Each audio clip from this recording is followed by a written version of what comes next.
Kalau kita keluarga udah punya kebun sawit, pasti hidupnya udah aman gitu Pak. Pemupukan itu kan bagusnya itu di akhir musim kemarau dan awal musim hujan. Jadi pupuknya itu terserap dan nggak tersebar kemana-mana. Jadi nggak sia-sia dia dipupuk tanamannya gitu. Nah, dengan kamu memiliki IP 4, kemudian mungkin juga nanti makin maju, nanti kamu sama aja dengan itu yang lain itu. Enggak, saya bakal balik ke kampung halaman saya, Pak. Jadi beasiswa ini di tahun saya itu ada 2.000 orang. Banyak juga ya. Di Ya. tahun ini 3.000 orang. Halo rekan sawit, selamat datang di episode pertama podcast Sawit Talk yang dimotori oleh Indonesia Palm Oil Strategic Studies atau sering disingkat IPOS. Dalam episode ini dan ke depan, kita akan bicara banyak tentang kelapa sawit. Tapi bukan hal-hal yang bersifat kompleks dan rumit. Kita justru ingin berbicara tentang manusia-manusia atau tokoh-tokoh yang ada di belakang kelapa sawit. Sebagaimana kita ketahui, sawit ada di dalam kehidupan kita. Mulai kita bangun pagi, kerja, sampai mau tidur. Siapa tokoh di balik itu semuanya? Dan itu kita akan ketemu dalam podcast ini. Kali ini kita akan ketemu dengan seorang yang sangat inspiratif. Seorang anak dari petani sawit. Prestasinya luar biasa. Dan dia belajar di Yogyakarta dan meraih beasiswa sawit. Mau tahu? Ayo ikuti perbincangan kita. Terus stay tune sampai akhir.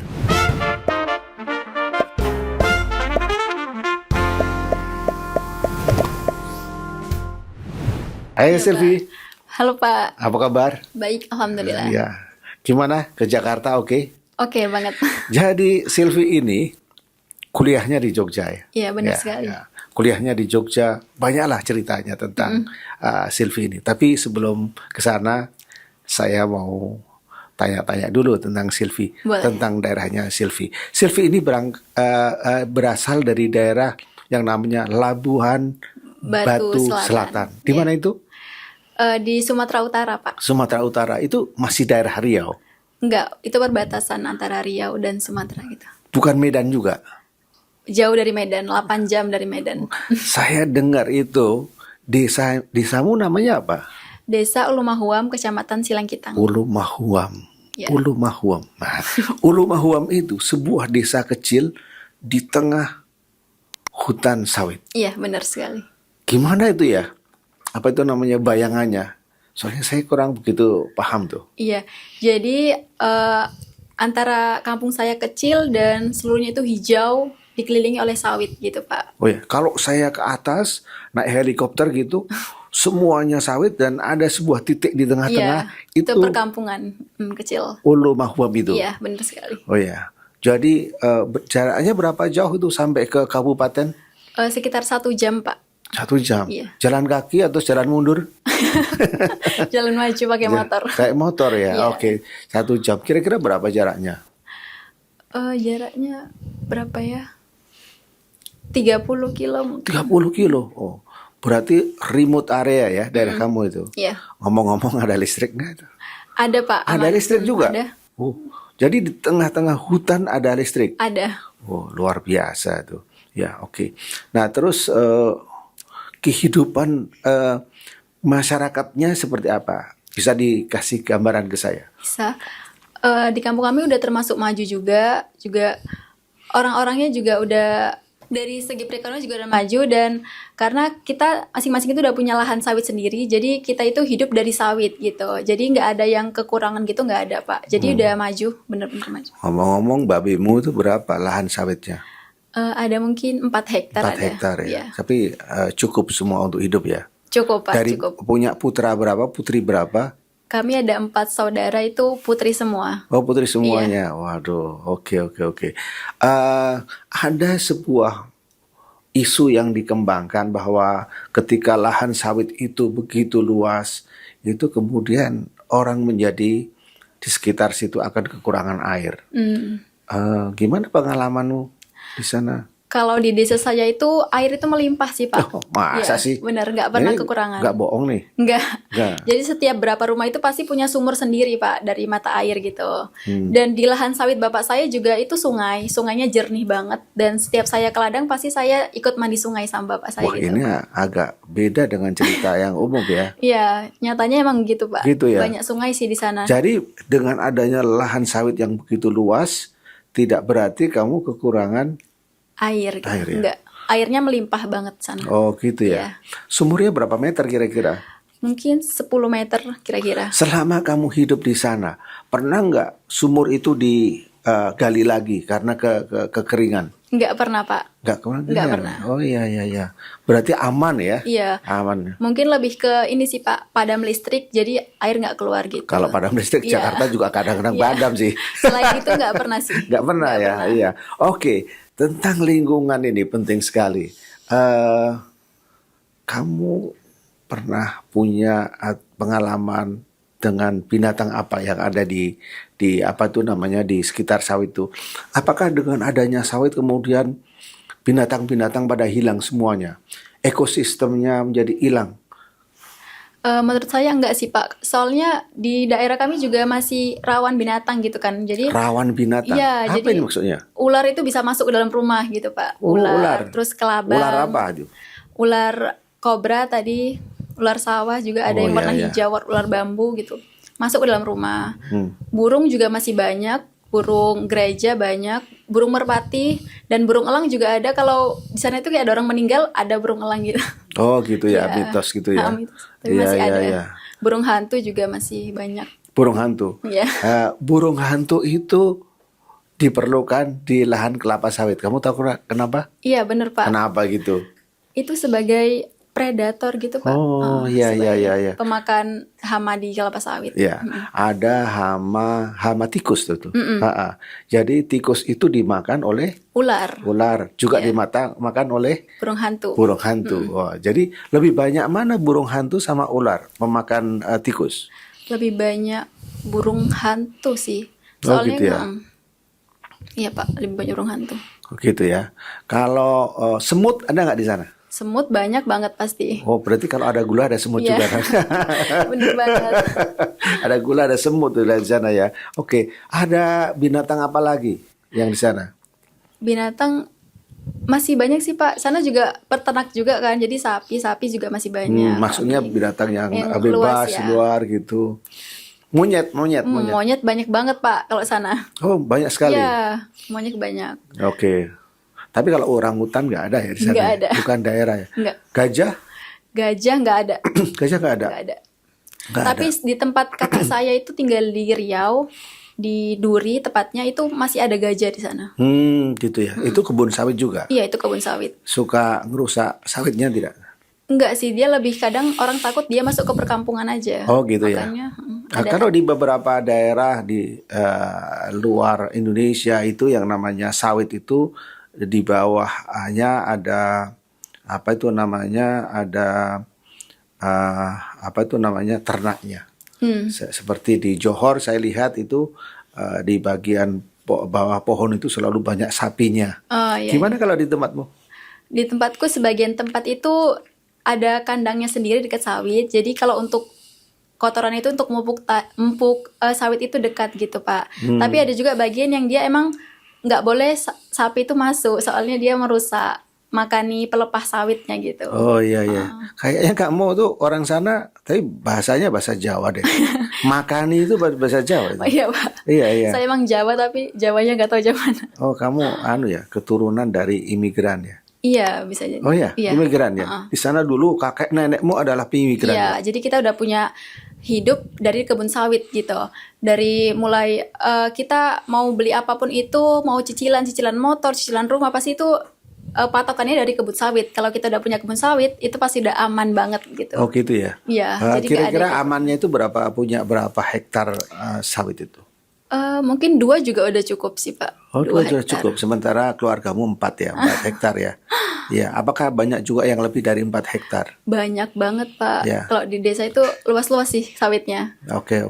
Jadi kamu nggak melihat di lingkunganmu itu orang kelaparan misalnya gitu? Nggak ada, Pak. Nggak ada? Nggak ada. Nggak ada kekurangan pangan gitu Nggak ya? ada. Kurus-kurus gitu? Nggak. Nggak ada ya? Nggak ada. Dan dari sawit itu kan pelepahnya itu, daunnya itu kan bisa dimanfaatkan juga kan, Pak. Jadi kalau misalnya mungkin orang lagi cari sampingan kerja, nah itu mereka itu ketika pohon sawitnya diambil daunnya, ditunas ketika mau panen, itu daunnya bisa dibuat untuk sapu. Sapu dijual itu laku. Itu juga mahal juga harganya. Terus dibuat jadi piring. Itu juga dari pelepah lidinya, pelepah kelapa sawit gitu. Oh gitu ya. Apalagi yang selain buahnya yang bisa dimanfaatkan untuk Dari janjangan kosongnya itu, jangan kosong itu apa ya sih? janjangan kosong itu sawit yang udah dari pabrik gitu, Pak. Itu dibalikkan lagi ke kebun limbahnya gitu. Oh. Jadi, nah itu kan tumbuh jamur. Jamurnya itu kalau di sana terkenal jamur salah nama. Itu enak banget. Jadi Jamur salah nama? iya, Kenapa salah nama? jamur janjangan. Iya, memang namanya gitu. Oke. Itu jamur janjangan yang bulat-bulat itu pasti orang kalau udah ditaruh di kebun sawit banyak orang nyari jamur itu gitu untuk dimakan. Iya. Jadi nggak ada orang kekurangan dong ya kalau Nggak. gitu, nggak ada kekurangan. Oh ya ya ya. Sekarang ukuran lain deh yang pengen saya tahu. Bagaimana tentang pendidikan anak-anak di sana? Rata-rata lulusan SD atau SMP? SMA sih, Pak. Wah, SMA justru Iya, ya. kuliah juga ada banyak yang Oh kuliah. ya. Waduh.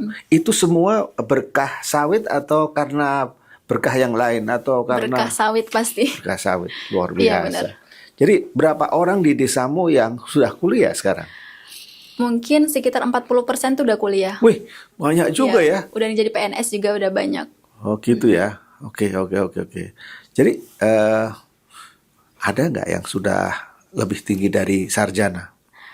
Kalau itu belum sih. Belum. Jadi masih batas sarjana maksudnya. S1. Iya. Oke. Jadi rata-rata sudah banyak yang sarjana. Iya. Kalau SMA sudah semuanya. Sudah semuanya Jadi pasti. kalau di desamu itu, saya mau tanya, ada nggak sekolahnya, sekolah SD? Ada. SMP, SD, SMP ada. SMA. Ada. Kalau universitas nggak ada kan? Belum ada. Oke, orang nggak ada. Berarti Makmur, ada puskesmasnya apa nggak? Ada, Pak. Ada. Rumah sakit? Rumah sakit belum. Belum ada ya. Oke. Jadi kalau ada yang sakit pasti ada yang ngurusi ya. Iya, puskesmas dulu. Oke. Jadi gitu ya. Oke, sekarang saya mau tanya agak sensitif sedikit ini. Di desamu orang-orangnya kan sudah relatif mapan gitu ya. Pakai kendaraan apa tuh? Mobil atau Mercedes atau apa gitu? Atau mungkin sepeda? Motor sih, Pak. Motor ya, karena jaraknya jauh Iya. ya biasanya. Tapi di Motornya sana tuh- merek apa? Nggak boleh merek. Kira-kira yang harga berapaan nih? Harga 30 mungkin. Oh, 30. rata-rata itu sekarang udah 30-an juta. Dan setiap keluarga pasti punya 3 motor. Atau kalau ada satu mobil juga ada gitu. Oke. Jadi itu biasanya mereka kredit atau membayar lunas. Kalau kebanyakan sih kredit. Kredit Jadi ya? kredit, heeh. Dan itu pasti bayarnya dari uang sawit itu tadi. Setiap gajian per bulan itu langsung bayar kredit bank gitu. Pernah nggak mereka yang kredit itu kemudian ditarik oleh debt collector? Belum pernah sih, Pak. Oh, berarti ya. Iya. Cukup untuk membayar itu Cukup. ya. Iya. Luar biasa kalau gitu ya.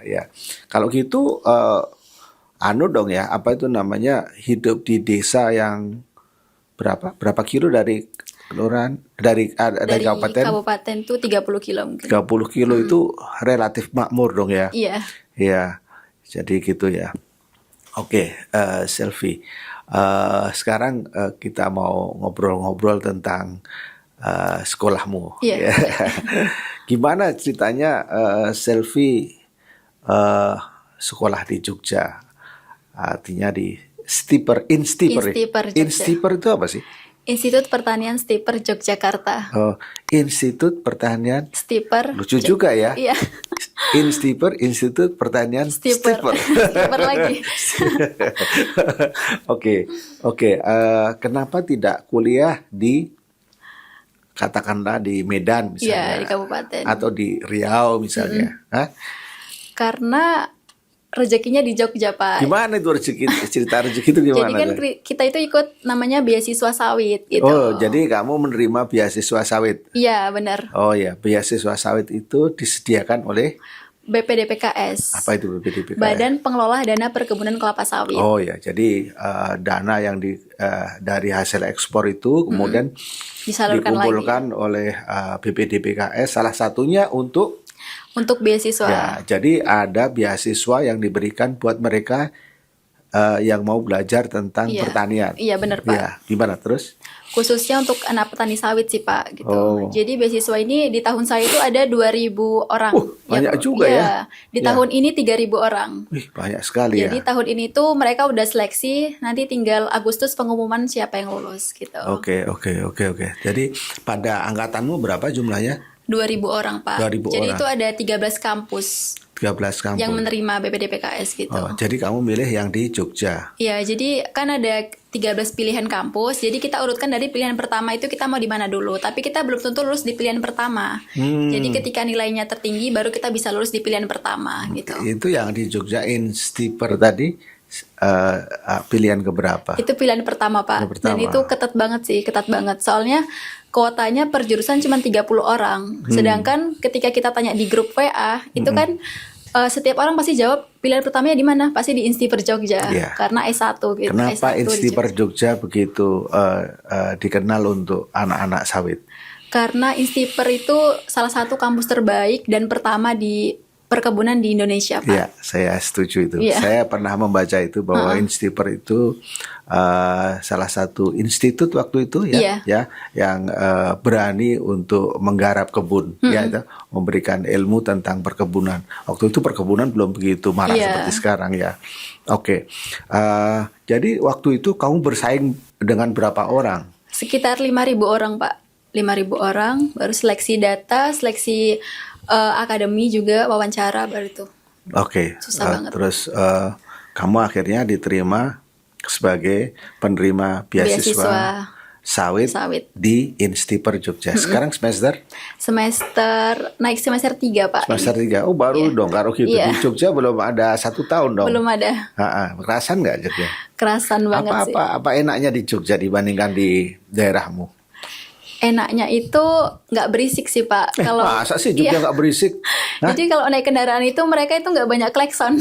Oh gitu. Kalau di Iya. tempatmu banyak klakson. Banyak. Jadi, Karena mungkin mau nunjukin kalau saya punya nah, motor kali. ya. Jadi setiap ketemu orang klakson, setiap persimpangan klakson, setiap kuburan klakson. Kenapa gitu? Kenapa gitu? Nggak tahu, memang diajari orang tua juga kayak gitu. Oh, kenapa gitu ya? Dia ramah. Oh, itu ramah. Kalau di beberapa negara, misalnya di Perancis, orang klakson itu artinya orang marah. Oh, Iya.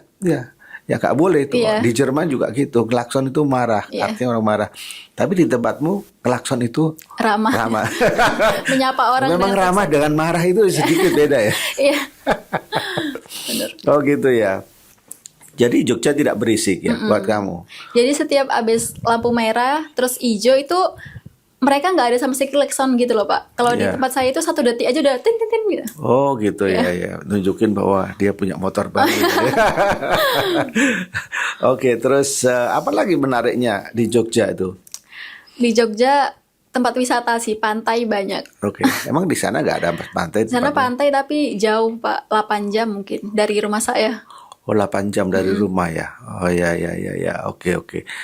Terus kalau lingkungan apa itu namanya, lingkungan Jogja kan adalah kota pelajar ya. Iya. Bagi kamu yang dari kampung yang jauh sekali dari kota gitu, tiba-tiba di Jogja. Dan ini baru pertama kali kan di Jogja kan? Iya, pertama kali. Apa ya kamu apa tuh namanya rasakan di tengah pelajar yang begitu banyak itu? Pastinya saya ingin belajar lagi sih, Pak. Oh, Ternyata gitu ya. persaingan itu benar-benar ada gitu kan, Pak. Jadi harus belajar lagi supaya bisa bersaing sama teman-teman yang lain gitu. Oh, jadi kamu punya kesadaran untuk bersaing dengan yang lain. Dan kamu punya kesadaran untuk menjadi nomor 1. Iya, Ya, meskipun dari kampung gitu. iya. Iya. Susah nggak bersaing di Jogja itu? Susah, tapi mungkin karena teman-temannya juga bersaing secara sehat, jadi enak aja, Pak.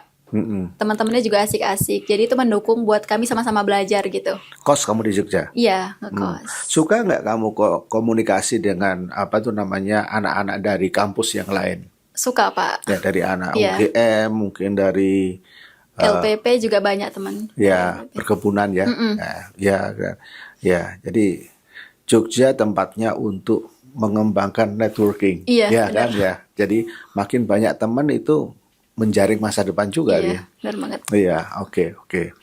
Tapi so far di Jogja aman-aman aja ya. Aman, Ya. aman. Kalau kamu ambil jurusan apa di sekarang? Saya ambil jurusan agribisnis. Agribisnis. Apa itu agribisnis? Agribisnis itu ada berapa minat, dan minat kami itu khusus beasiswa sawit itu SMBP, Sarjana Manajemen Bisnis Perkebunan. Bisa terangkan itu. Itu macam apa itu?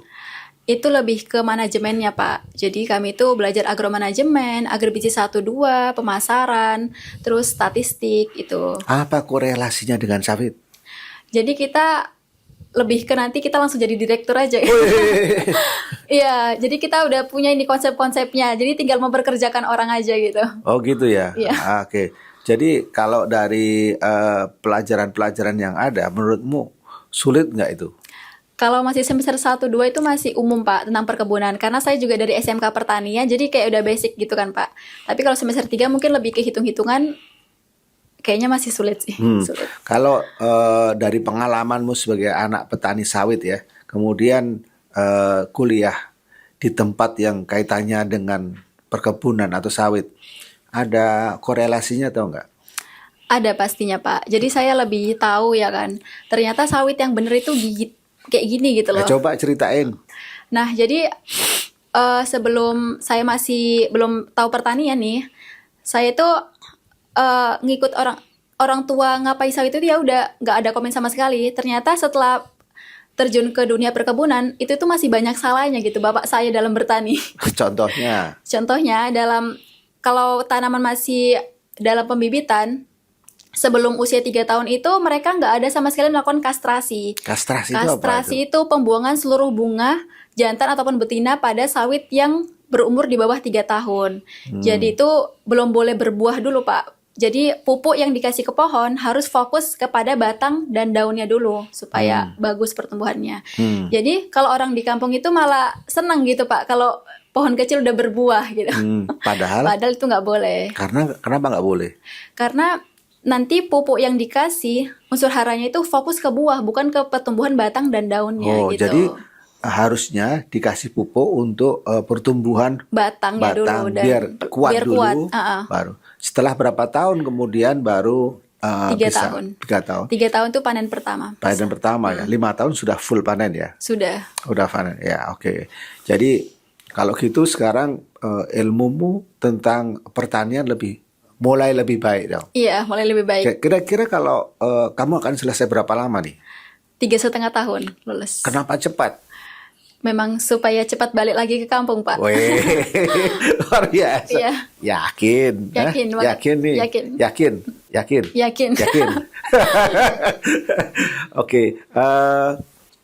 Oke, saya mau tanya dulu tuh, dengan pengalaman kamu di kebun, dulu ikut ibu kamu ke kebun, kemudian sekarang belajar tentang pertanian ya, ilmunya nambah gitu ya.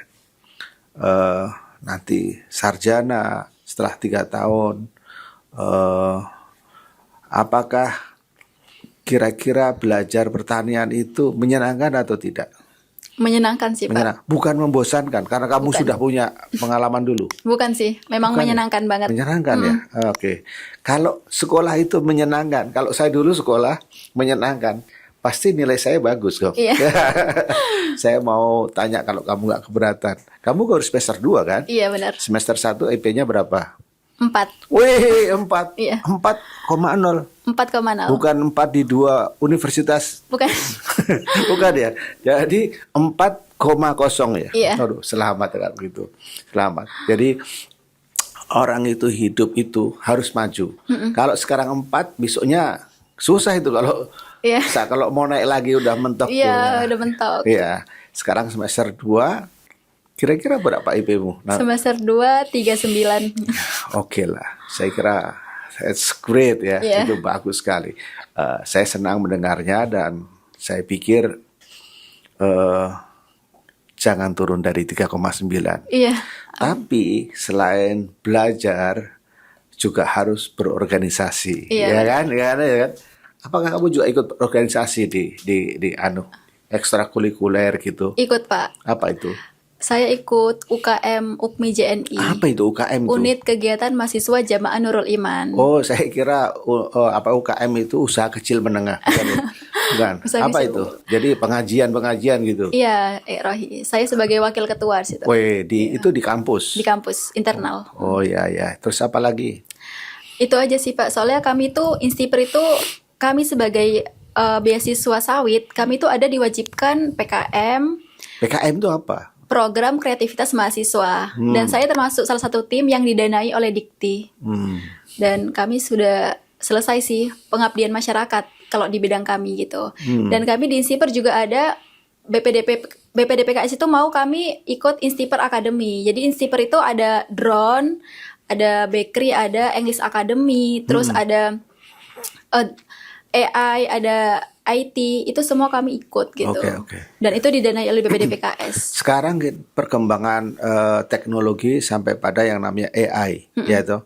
Bahkan kemudian saya membaca untuk perkebunan itu pun bisa menggunakan AI Iya. untuk melihat Sensor berapa sih. umur apa itu namanya umur buah itu cukup disensor pakai ya kan. Kamu belajar juga itu? Itu belajar lebih ke ini sih Pak. Nanti kami ada esai lomba, itu biasanya orang inovasi apa sih untuk di perkebunan gitu. Jadi kita sensor tentang Ganoderma, sensor tentang hama yang ada di kelapa sawit gitu. Itu menggunakan sensor AI gitu. Oke. Apakah agak sedikit dalam? Apakah AI itu akan mengurangi tenaga kerja? Sepertinya tidak terlalu sih Pak. Tidak terlalu. Tidak Kenapa terlalu. tidak terlalu? Karena AI juga butuh manusianya gitu, sumber daya manusianya. Nggak Iya. bisa bekerja sendiri gitu. Oh gitu ya. Oke. Apakah di daerahmu juga sudah mulai menggunakan AI? Belum, daerah saya belum. Ya. Jadi nanti kalau kamu sudah lulus ya. Iya. Iya, oke. Sekarang pertanyaan ya mungkin pertanyaan terakhir lah. Begitu banyak anak-anak petani yang jadi dalam literatur yang saya baca, itu pada akhirnya mereka bekerja di pabrik-pabrik. Mereka nggak mau berkotor-kotor ria lah, gitu. Mereka menghindari apa yang disebut 3D. 3D itu apa? Dirty, difficult, dangerous. Nggak mau lah, tangannya kotor gitu. Berkeringat, Takutlah panas. kejatuhan, apa itu namanya pohon dan lain sebagainya. Sehingga mereka kemudian nggak ke kebun lagi, nggak mau nerusin usahanya orang tua menjadi petani gitu loh. Nah, dengan kamu memiliki IP 4, kemudian mungkin juga nanti makin maju, nanti kamu sama aja dengan itu yang lain itu. Enggak, saya bakal balik ke kampung halaman saya, Pak. Untuk nengok atau untuk bekerja lagi? Enggak, untuk belajar sama para petani bapak-bapak di sana gitu. Ya. Jadi saya bakal bikin kelompok tani, penyuluhan, dan edukasi tentang bagaimana sih dasar-dasar budidaya kelapa sawit yang baik dan benar, cara pemupukan yang benar, terus kapan sih waktu yang tepat buat pemupukan, kastrasi tadi itu penting banget supaya produktivitas di desa saya itu semakin meningkat Pak untuk kelapa sawit gitu. Ngomong-ngomong tentang produktivitas, berapa produktivitas per hektar di tempatmu? Per hektar mungkin per sekali panen itu bisa mungkin sampai 1 ton Pak. Dari 7 sampai 9 hari. Oke. Tapi belum tahu ya kalau 1 hektar itu dalam 1 tahun itu berapa ton, belum tahu ya? Belum tahu. Oh ya. Ya, memang dalam literatur kita tahu bahwa produktivitas petani sawit kita itu masih sangat rendah dibandingkan korporasi. Bener banget. Karena belum sampai pada menggunakan yang namanya manajemen manajemen yang benar gitu. Nah, orang-orang seperti kamu yang sudah belajar ini lalu pulang kemudian harus mengajarkan manajemen pertanian yang baik, yang yang baik benar. ya.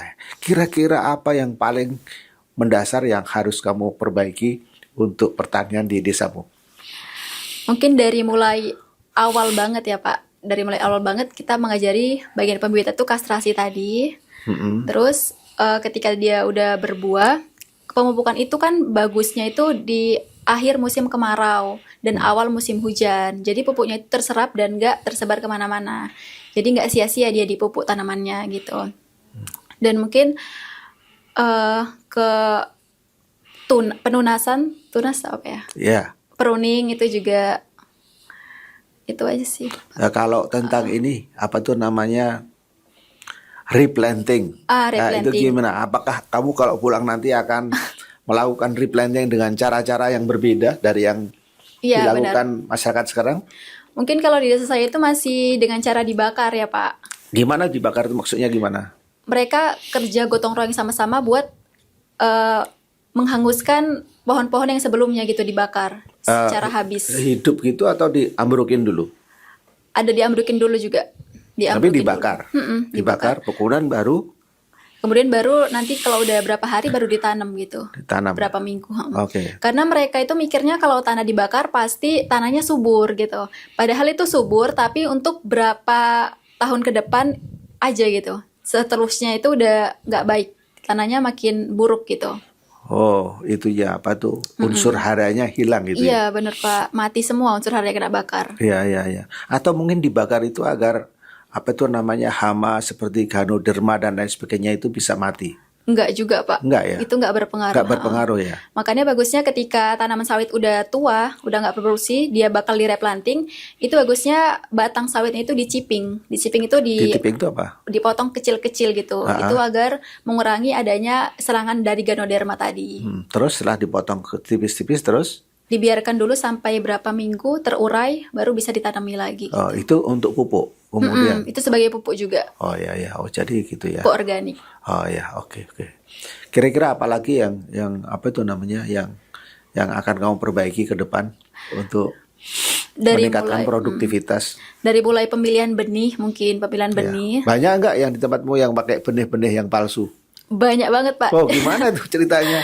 Jadi ya orang ambil di bawah pohon sawit yang tumbuh lagi gitu. Oh, Apa ya namanya? Kentosan. ya ya Ya, ya itu ya. namanya Ya. kentosan. Jadi pohon sawit yang udah berbuah itu kan kadang sawitnya jatuh tumbuh jadi pohon sawit lagi. Nah, itu mereka banyak yang ngambil gitu. Ya ya. Padahal itu Harusnya kan harus sertifikasi benihnya, harus yang udah. berarti siapa tahu nanti kalau hanya ngambil gitu setelah besar nggak Iya, berbuah benar. ya, nggak berbuah. Jadi perlu edukasi dong ya. Ya ya ya. Oke. Kalau gitu selamat deh. Apa itu namanya? Iya, Pak. Belajar yang baik ya, saya kira gitu. Enjoy, Iya. nikmati. Sekolah itu menikmati suasananya, menikmati prosesnya, menikmati ilmunya ya. Nanti pada akhirnya untuk bisa disumbangkan pada desamu. Tapi saya pengen nanti suatu ketika datang ke desamu dan bisa ketemu kamu. Iya, boleh Ya. banget. Oke, kalau gitu terima Iya. kasih, Iya, selamat. Pak. Terima kasih sudah datang di podcast Sawit Talk ya. Rekan sawit, demikian ngobrol-ngobrol kita dengan teman kita, seorang anak petani sawit, Mbak Silvi ya dari daerah yang namanya, Labuan kalau Batu. desanya apa? Desa Ulumahuam, Terus kecamatan? Kecamatan Silangkitang, Kabupaten Labuhan Batu Selatan. Itu Indonesia. Indonesia. Indonesia ya, masih di Indonesia ya. Sampai ketemu pada episode berikutnya. Salam.